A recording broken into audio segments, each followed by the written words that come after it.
ಭಯ ಭಯ ಎಲ್ರಿಗೂ ಆಗತ್ತೆ.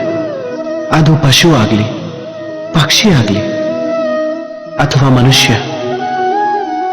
ವಾಸ್ತವ ಏನು ಅಂದ್ರೆ ಮನುಷ್ಯ ಭಯನ ತನ್ನ ಜೊತೆಲೇ ತಗೊಂಡು ಹುಡ್ತಾನೆ. ಅಂದಮೇಲೆ ಈ ಭಯದ ಬಗ್ಗೆ ಭಯ ಯಾಕೆ? ಹಾಗೆ ಭಯ ಅನ್ನೋದು ಕೆಟ್ಟದೇ ಆಗಿದ್ದಿದ್ರೆ ನಾವು ಹುಡ್ತಾನೆ ಅದನ್ನ ಯಾಕೆ ಜೊತೆಲಿ ತಗೊಂಡ್ ಬರ್ತಿದ್ವಿ?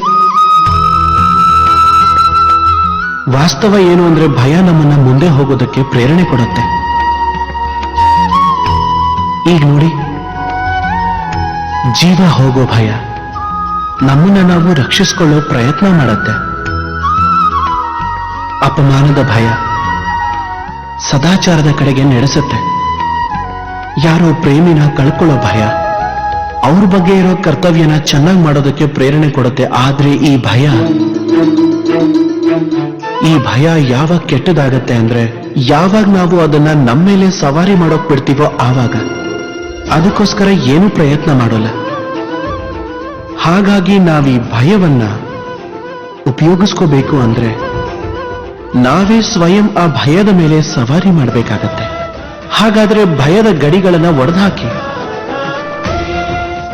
ನಿಮ್ಮ ಆತ್ಮದೆದುರಿಗಲ್ದೆ ಬೇರೆ ಯಾರೆದುರಿಗೂ ತಲೆ ತಗ್ಗಿಸ್ಬೇಡಿ. ನೆನ್ಪಿಟ್ಕೊಳ್ಳಿ,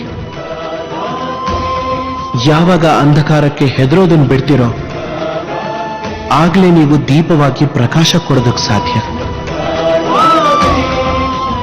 ರಾಧೆ ರಾಧೆ.